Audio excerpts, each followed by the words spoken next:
আসসালামু আলাইকুম বন্ধুরা, কেমন আছেন? আশা করি আল্লাহর অশেষ রহমতে ভালো আছেন। আমরাও ভালো আছি আলহামদুলিল্লাহ।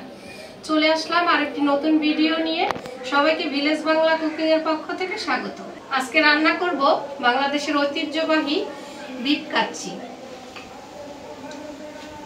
এজন্য আমি বিফ বড় বড় টুকরা করে কেটে ধুয়ে পরিষ্কার করে নিছি। এটা লবণ দিয়ে ভিজিয়ে রেখেছিলাম 10 মিনিট, তারপরে পরিষ্কার করে নিয়ে আসলাম। আর আজকে আমি বিফ কাচ্চিটা রান্না করব চিনি গুঁড়া পোলার চাল দিয়ে। সেটা আমি নিয়ে নিছি। এর সাথে কিছু আলু দিব। আলুটা আমি কেটে একটু ফুড কালার দিয়ে ভেজে নিচ্ছি। এর সাথে যে মশলাগুলো দিয়ে দিব তা আমি একে একে একটু বলে দেই। এখানে নিয়ে নিছি আদা রসুন পেস্ট, 3 রকমের বাদাম পেস্ট, আর গুঁড়া মশলা সব রকমের জয়ফল, জয়ত্রী, পোস্তদানা, শাহি জিরা সবকিছু একসাথে গুঁড়ো করে নিয়েছি। নিয়ে নিয়েছি আলু বখরা, কিশমিশ, কাঁচামরিচ, চিনি, টক দই এবং লবণ। আর কিছু এখানে মশলা আছে, সস, এগুলো দিয়ে দিব। আর যেটা সবচেয়ে ইম্পর্টেন্ট, পেঁয়াজ বেরেস্তা, এটা অবশ্যই এটা দিতে হয়। এবং দিয়ে দিব এই পেঁয়াজ বেরেস্তার ভাজায় সয়াবিন তেলটা, লিকুইড দুধ, আর সাথে থাকবে ঘি। তো এখন আমি ম্যারিনেটটা করে নেই। ম্যারিনেট করে রেস্টে রাখতে হবে।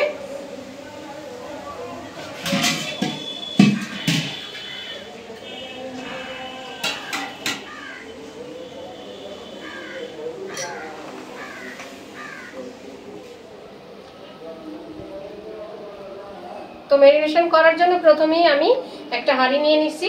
হাঁড়ির ভিতরে মাংসগুলো দিয়ে দিব।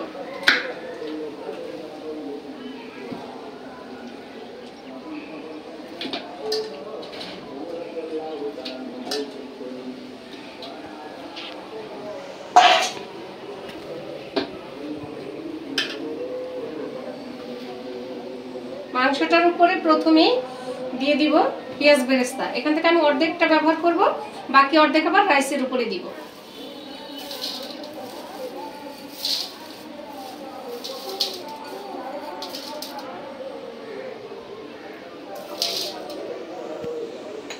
এখন দিয়ে দিব আদা রসুন পেস্ট। একসাথেই আমি আদা রসুন পেস্ট করে নিয়েছি। এখান থেকে কিছু দিয়ে দেব পরিমাণ মতো।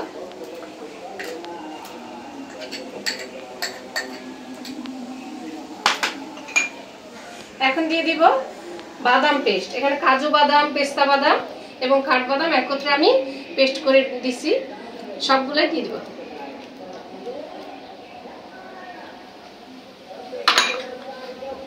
দিয়ে দিব টক দই।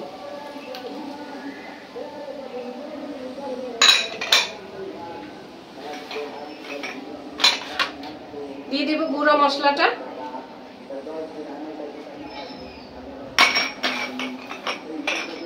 দিয়ে দিব কিছু কাঁচামরিচ। কাঁচামরিচটা আনাম দিতে হবে। দিয়ে দিব 1 চা চামচ চিনি। দিয়ে দিব পরিমাণ মতো লবণ।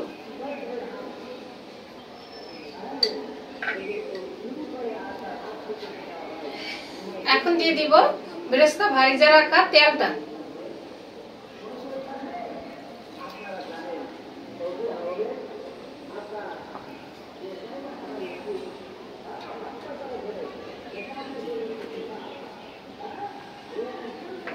দিয়ে দিব টমেটো সস।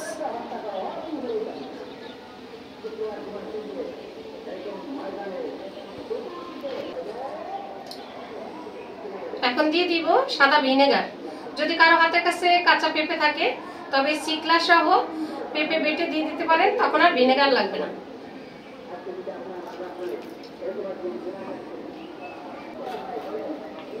দিয়ে দিব সয়া সস।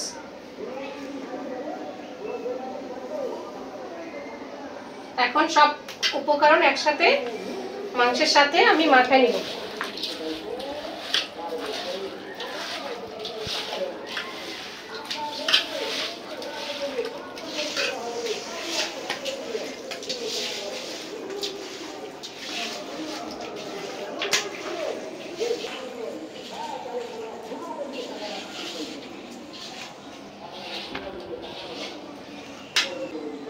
মাখানো শেষ। মাংসটা মাখাই নিলাম। এখন 1 থেকে 1.5 ঘন্টার জন্য ম্যারিনেশন করে রাখতে হবে। তো এটা ঢেকে রেখে দেই। মাংসটা রেস্টে দিয়ে দিলাম। আর এই সুযোগে আমি চালটা 60% সেদ্ধ করে নিয়ে আসবো। গরম পানি করে তার ভিতরে গোটা মশলাগুলো দিয়ে ঝরঝরা করে চালটা আমি সেদ্ধ করব। তো সেদ্ধ করার সময় পানির ভিতরে লিকুইড দুধ এবং সয়াবিন তেল দিয়ে সেদ্ধ করতে হবে, যাতে রাইসটা একদম পারফেক্ট ঝরঝরা হয়। তো আমি বাকি কাজটা কিভাবে করি সঙ্গে থাকুন, দেখতে থাকুন। এখন চালটা সেদ্ধ করে নিব। তো পানিটা বলক এসে গেছে। এখন পানির ভিতরে দিয়ে দিব লবণ। লবণটা একটু বেশি পরিমাণেই দিতে হবে, যেহেতু আমরা পানিটা ছেঁকে ফেলে দিব, তো যাতে লবণটা হয়ে যায়। এখন দিয়ে দিব গোটা মশলাগুলো।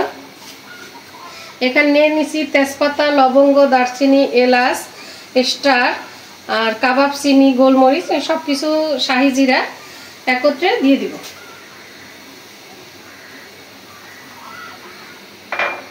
আর দিয়ে দিব সয়াবিন তেল। সয়াবিন তেলটা দিলে চালটা একদম ঝরঝরা হবে, একটার সাথে আরেকটা লাগবে না। তো কিছু পরিমাণ সয়াবিন তেল দিয়ে দিলাম।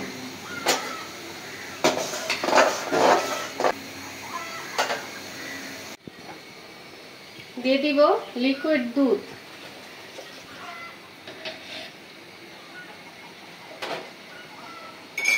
এখন নাড়া দিয়ে দিয়ে বলক আসলে চালটা দিয়ে 70% সেদ্ধ করে নিব।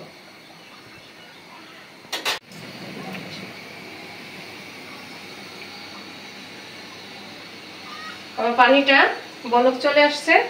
এখন আমি চালটা ধুয়ে পরিষ্কার করে রাখছি, এখন দিয়ে দিব। চালটা যতক্ষণ না স্বচ্ছ পানি চলে আসবে ততক্ষণ ধুইতে হবে।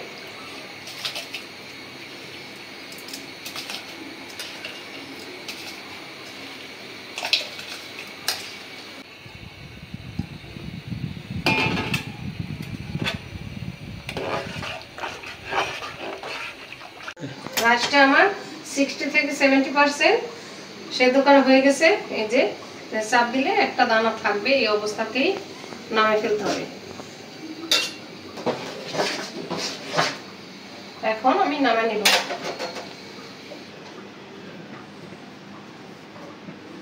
বিসমিল্লাহ।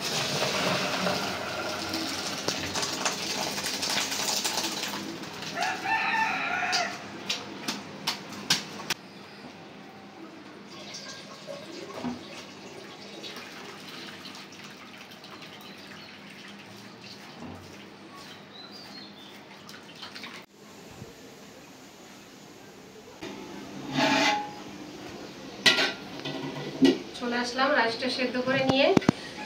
এতক্ষণে মাংসটা আমার ম্যারিনেট হয়ে গেছে। মনে হচ্ছে যে একবারে রান্না হয়ে গেছে, এত সুন্দর দেখতে দেখা যাচ্ছে। তেলটা উপরে এসে গেছে আর মশলাটাও কি সুন্দর হয়েছে, কালারফুল, এবং একদম মনে হচ্ছে যে কষায় নিয়ে আসছে। মাংস চুলায় মশলার সাথে কষালে যেরকম হয় ঠিক ওরকমটা হয়েছে। এখন আমি এর উপরে আলুগুলো দিয়ে দিই। আলু দিয়ে মাখাই নিব, যাতে মশলাটা আলুর ভিতরেও ঢুকে যায়। এখন একটু সাজাই দেই মাংস, আলু।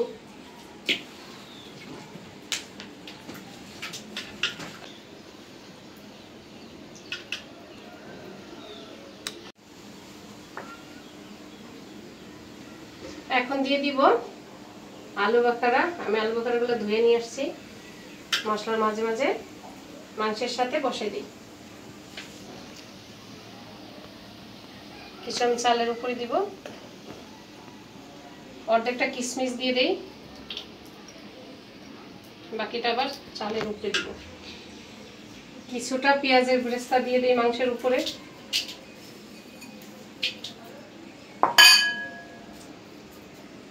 এখন রাইস দিয়ে দিব।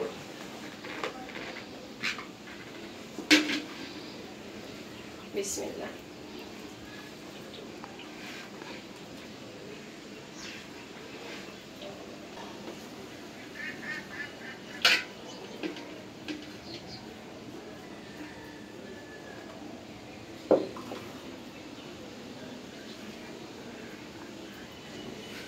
এখন আবার 1 লেয়ার চাল দেওয়ার পরে পেঁয়াজের বেরেস্তা দিয়ে দিব। বাকি কিশমিশ আর আলু বখরাগুলো দিয়ে দিব।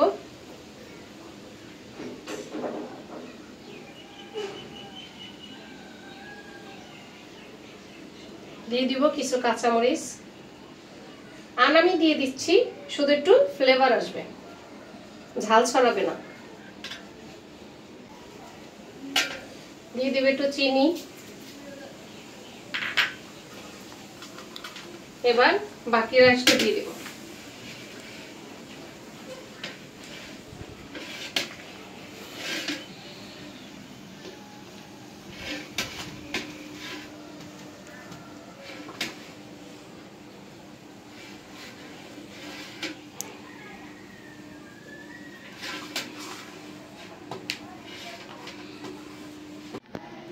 রাইসটা দেওয়া শেষ, কমপ্লিট। এখন একদম শেষের টাচটা, কাজ বাকি। এখন উপর দিয়ে একটু পেঁয়াজের বেরেস্তা দিয়ে দিব। দিয়ে দিব ঘি।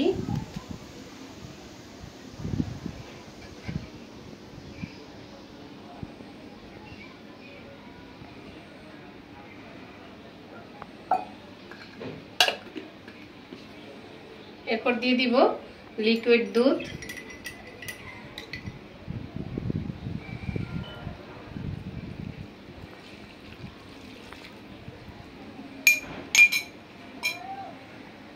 এখন দিয়ে দিব ফুড কালার।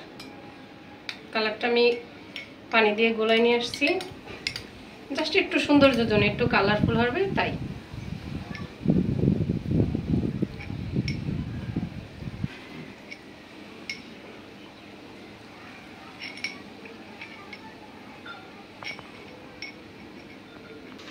এখন দিয়ে দিব গোলাপ জল।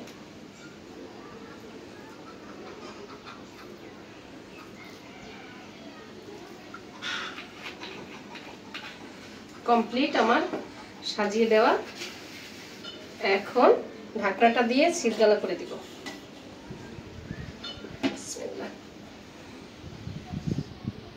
আমি কিছু আটা গোলায় নিয়ে আসছি। ঢাকনাটা মুখটা বন্ধ করে দিব যাতে হাওয়াটা না বের হয়ে যেতে পারে।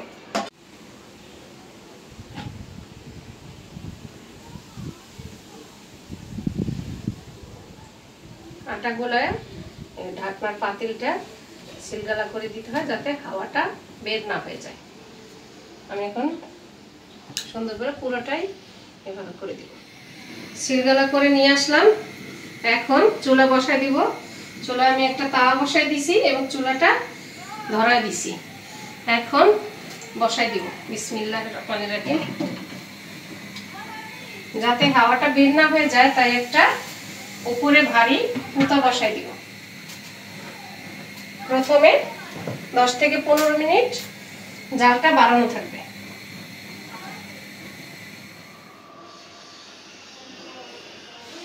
15 মিনিট হাই হিট রাখার পরে 1 ঘন্টার মতো লো হিটে রান্না করে নিলাম। রান্না শেষ। এখন খুলে দেখব কি অবস্থা। তো নিয়ে যাই ঘরে, নিয়ে খুলি। এখন কেটে দেখি।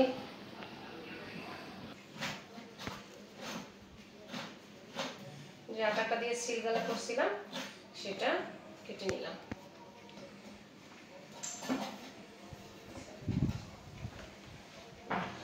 কি সুন্দর গ্রান বের হয়েছে, কি সুন্দর হয়েছে।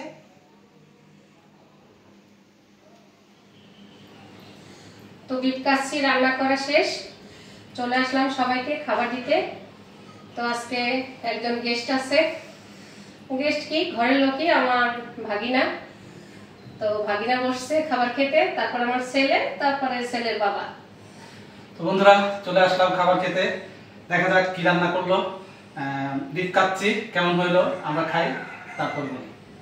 তো শুরু করো। বিসমিল্লাহ। দেখো সবাই।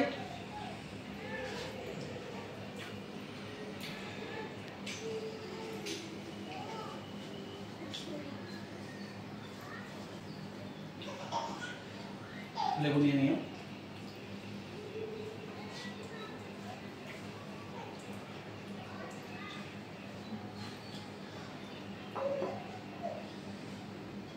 তুমি দাও তারা তুমি নাও না মা আছে মার সাথে খাবো পরে তোমরা খাই নাও